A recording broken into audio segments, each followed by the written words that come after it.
आज का topic low blood pressure के बारे में है, यानी कि हाइपोटेंशन। आज डिजिटल एरा है, हर घर में लोग ब्लड प्रेशर मशीन्स रखते हैं। Automatic digital blood pressure machines हर घर में तकरीबन अवेलेबल हो जाती हैं और एक दूसरे की लोग हेल्प भी करते हैं। कहीं पे किसी को हाइपोटेंशन हो जाता है या हाइपरटेंशन होता है, ये एक सोशल वर्क भी होता है। लोग एक दूसरे से हेल्प ले लेते हैं और ब्लड प्रेशर वगैरह चेक करते हैं। और चूँकि डिजिटल एरा की वजह से पहले थोड़ा डिफ़िकल्ट था ब्लड प्रेशर के बारे में, जानकारियाँ भी कम थी। अब तो जानकारियाँ भी बहुत हो रही हैं। मैं बताना चाहूँगा कि हाइपरटेंशन जो है उसे लेबल तब लगाया जाता है अगर ब्लड प्रेशर रीडिंग जो है 90/60 या उससे लोअर होंगी। लेकिन किसी के लिए क्या होता है, लो ब्लड प्रेशर अगर किसी को है, दूसरे के लिए वो नॉर्मल चल सकता है। यानी कि किसी शख्स को लो ब्लड प्रेशर से इतना उसका कॉम्प्लिकेशंस या उसका निशानियां ज़ाहिर नहीं होंगी, और एज़ कम्पेयर टू किसी दूसरे शख्स को अगर 90/60 से लोअर ब्लड प्रेशर है, उसको तो हाइपरटेंशन बोलते हैं। लेकिन कभी कभी 80/40 मिलीमीटर ऑफ मर्करी भी ब्लड प्रेशर चला जाता है, लेकिन उसमें भी लोग एसिम्प्टोमेटिक होते हैं, कोई सिम्टम्स ज़ाहिर नहीं होते हैं। यानी कि 80/60 या 80/40 अगर किसी को देखा जाए और दूसरे को 90/60 देखा जाए, ज़रूरी नहीं उसको साइंस एंड सिम्टम्स ज़ाहिर हों। रूटीनली देखा जाता है कि ब्लड प्रेशर जो है, ख़ासकर रात के टाइम जब स्लीप कर रहे होते हैं, नींद कर रहे होते हैं, उस टाइम ब्लड प्रेशर लोअर होता है। लेकिन वो भी स्लीप के कुछ अपने फेजेस होते हैं, अपनी साइकिल्स होती हैं। खासकर डीप स्लीप के टाइम पे ब्लड प्रेशर लोअर होता है। मैं आपको बताना चाहूँगा सिम्टम्स ऑफ हाइपोटेंशन, जैसे ब्लर्ड विजन, आँखों के आगे अंधेरा जैसा छा जाना, ऊपर उठते चक्कर आ जाना, लाइट हेडेडनेस, चक्कर आ जाना, फेंटिंग जैसे हो जाना, और फैटीग फील करना, थकावट बॉडी में, ट्रबल कंसंट्रेटिंग, ये नहीं मालूम होता है कि यहाँ कौन है, यहाँ पे क्या हो रहा है, समथिंग ऐसी सिचुएशन हो जाती है। कभी कभी नाशिया या वोमिटिंग उनको फील हो जाती है। प्रेस्पिरेशन या कोल्ड स्वेट्स, ठंडे पसीने आ जाना है। हार्ट बीटिंग फास्ट हो जाना, जिनको पैल्पिटेशंस बोलते हैं। कॉमन फिजियोलॉजिकल काजेज जो हैं हाइपोटेंशन की, या तो वो अंडर हाइड्रेशन है, पानी कम पिया, डिहाइड्रेशन है, या फ्रूट्स नहीं लिए, जिन मेवों में पानी होता है वो कम लिए, या वेजिटेबल सूप वगैरह रूटीन लेते हैं, छोड़ दिया, नहीं पिया। खासकर एल्डरली लोगों में कभी वाटर लॉस है, स्वेट, ज़्यादा पसीना हो गया, एक्सर्शन हो गया, पोस्ट स्टर्नस एक्सरसाइज, ज़्यादा वर्जिश कर दी लेकिन पानी ना पिया। खासकर प्रेगनेंसी में फर्स्ट 24 वीक्स में ये कॉमनली देखा जाता है कि ब्लड प्रेशर ड्रॉप हो जाता है। इसी के साथ साथ मैं बताना चाहूँगा, जब प्रेगनेंसी की बात की तो मैं शीहान सिंड्रोम को इग्नोर नहीं करेंगे। ये पोस्टमार्टम ब्लीडिंग होती है, हाइपोवोलीमिया होता है और शॉक हो जाता है, और ये थ्रू आउट तकरीबन लाइफ रह सकता है। उसको मैनेज किस तरीके से करना है, उसके भी कुछ गाइडलाइंस हैं, उनको फॉलो करने की ज़रूरत है। इस तरीके से न्यूट्रिशनल डिफिशेंसीज होती हैं, स्पेशली लैक ऑफ मल्टीविटामिन्स है, और ख़ासकर एनीमिया, आयरन डिफिशेंसी एनीमिया से, इनसे भी हाइपरटेंशन वगैरह हो सकता है। अब पैथोलॉजिकल काजेज जैसे हैं डायरिया हो जाना, वोमिटिंग, और जीआई ब्लीड है, हेमोप्टिसिस है, खांसी के साथ खून आ गया, बड़े पेशाब से खून आ गया, उल्टी के साथ खून आ गया, अपर जीआई ब्लीड है या लोअर जीआई ब्लीड है, ऐसी सिचुएशंस होती है। वो तो पैथोलॉजिकल काजेज है। अंडर एक्टिव थायराइड है, हाइपोथायराइडिज्म में भी हाइपरटेंशन हो सकता है। एड्रेनल इनसफिशिएंसी, जिसको एडिसन्स डिजीज़ बोलते हैं।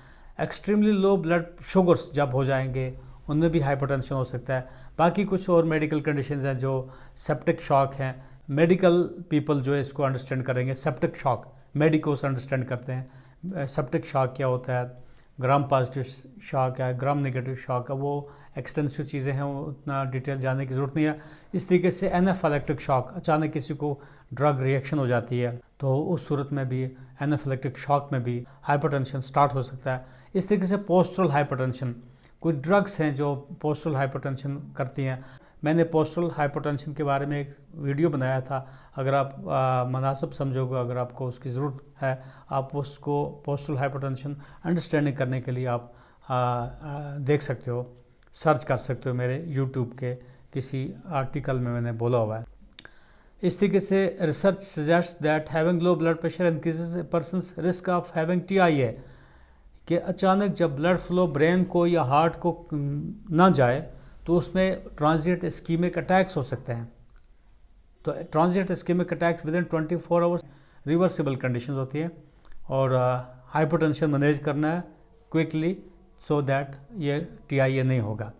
कुछ नेचुरल तरीके क्या हैं जिससे कि ब्लड प्रेशर मेंटेन हो जाए, और how we can raise the blood pressure naturally at home. घरों में क्या करना है, सबसे पहले अपना जो डायग्नोसिस बन जाता है कि हाँ हाइपोटेंशन हुआ है, एक रिकॉर्ड बना लेना चाहिए, और उसके सिम्टम्स जो है वो भी अंडरस्टैंड करके रखना चाहिए, डिस्कस करना चाहिए। और BP और एक्टिविटीज़ एट द टाइम जब ये हाइपोटेंशन अटैक हुआ है उस टाइम की जो एक्टिविटीज़ क्या कर रहे थे। फॉर एग्ज़ाम्पल कुछ शेल्फ से कुछ सामान उतार रहे थे, वहाँ से अचानक क्या हो गया, पेरिफेरल पूलिंग हो जाती है, पूरा ब्लड टांगों की तरफ चला जाता है। क्या उस टाइम आपको चक्कर आ गया, यानी कि हाइपोटेंशन हो गया, या आपने कम पानी पिया। तो सबसे ज़्यादा इम्पॉर्टेंट है घरों में कीप वेल हाइड्रेटेड। अगर आप फीमेल्स किचन में काम कर रही होती हैं, अगर पानी की मकदार कम लेंगे, एवं 1 घंटे में 1 गिलास पानी पीना चाहिए, 1 घंटे में 4 गिलास से ज़्यादा पानी भी नहीं पीना चाहिए, क्योंकि उससे ओवर हाइड्रेशन हो जाती है, वहाँ से डिसइलेक्ट्रोनीमिया भी होता है। उसके बारे में मैंने एक वीडियो में आपको एक्सप्लेन करने की कोशिश की है। साल्टी चीज़ें लेने से और प्यास लगेगी, वो अलग बात है, तो उसमें पानी की मकदार और बढ़ेगी, लेकिन एडिक्वेट हाइड्रेशन से क्या है, आपका टिश्यू का जो प्रेशर है वो मेंटेन होगा और ब्लड प्रेशर भी मेंटेन होगा। कॉफ़ी के बारे में बोलते हैं कि जब भी ऐसा हाइपोटेंशन वगैरह हो जाए तो काफ़ी 1 कप ले लेना चाहिए, कर सकते हैं, लेकिन डायबिटिक्स को शुगर के बगैर भी वो मैनेज कर सकते हैं। सूप्स हैं, वेजिटेबल सूप हैं, मीट सूप है वगैरह, जो आपको प्रेफर लगता है वो आप घरों में अवेल करें, रखना चाहिए। और वाटर कंटेनिंग फ्रूट्स हैं उनका ज़्यादा इस्तेमाल करना चाहिए।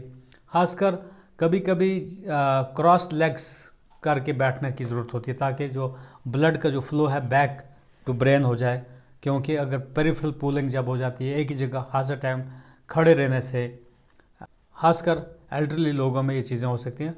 और कहते हैं कि स्मॉल लिक्विड मील्स ले लेना चाहिए, फ्रीक्वेंटली लेना चाहिए, और कभी कभी कंप्रेशन स्टॉकिंग्स यानी कि टाइट सॉक्स वगैरह लगानी चाहिए। और अचानक पोजीशन कहीं चेंज करना से भी प्रॉब्लम आ सकती है, और प्रोलॉन्ग एक ही जगह बैठे से बोलते हैं sitting disease, sitting is a disease, एक ही जगह बैठने से भी एक बीमारी डेवलप होती है। सो सिटिंग डिजीज़ से भी बचना है, प्रोलॉन्ग बेड रेस्ट भी नहीं करने चाहिए।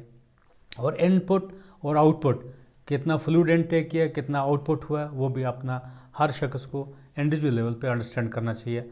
और इंट्रावेनस फ्लूइड्स वगैरह अननेसेसरली नहीं देना चाहिए। अगर एक आदमी खा पी सकता है, वोमिटिंग नहीं हो रही है, तो ओरल टॉलरेट कर सकता है, तो सबसे बेस्ट फ्लूइड है प्लेन वाटर।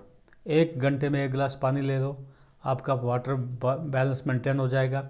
1 घंटे में 1 गिलास पानी ले लो, आपका वाटर बैलेंस मेंटेन हो जाएगा। 1 गिलास में तकरीबन 200 ml पानी होता है, तो इससे आपका टिश्यूज टर्बिडिटी मेंटेन रहेगी, डिहाइड्रेशन से बच जाओगे। ये हाइपोटेंशन के जो एपिसोड्स हैं वो नहीं होंगे। अदरवाइज़ हाइपोटेंशन को हम और एक्सटेंसिव तरीके से एवेलुएट करने के लिए बाकी इन्वेस्टिगेशंस की भी ज़रूरत पड़ सकती है, लेकिन ये फिजियोलॉजिकल जो काजेस हैं जो अपने हाथ में हैं, जो घरों में इनकाउंटर हो सकती हैं, इनको ओवरकम करने के लिए ये जो मैंने ट्रिक्स बताई, तो मुझे उम्मीद है आप इनको फॉलो करोगे। और ये किसी को भी ये हाइपोटेंशन एपिसोड्स हो सकते हैं, ख़ासकर बुज़ुर्गों में उनका ऑटोनॉमिक नर्वस सिस्टम अच्छे तरीके से काम नहीं कर रहा होता है, तो उनका ब्लड प्रेशर मेंटेनेंस वगैरह में इफ़ेक्ट पड़ सकता है। मुझे उम्मीद है कि आप अपनी हेल्थ को फर्स्ट प्रायोरिटी दोगे, और ऐसी चीज़ें अगर इनकाउंटर हो जाएं हाइपोटेंशन, तो आप कोरिलेट करना है क्या वाकई ब्लड प्रेशर की फॉल होने की वजूहत क्या हैं, और वो एवेलुएट करेंगे, और उस सूरत में आप अपने डॉक्टर से भी रुजू कर सकते हैं ताकि मैनेजमेंट ईजी हो जाए। जब भी हाइपरटेंशन वगैरह के इवेंट्स आपने नोट किए और या घर में ब्लड प्रेशर मॉनिटर कर दिया, तो उसी सूरत में आप अपने रिकॉर्ड रख के अपने फैमिली डॉक्टर से कंसल्ट कर लीजिए, और ताकि वो आपको फर्दर एडवाइस बताएंगे।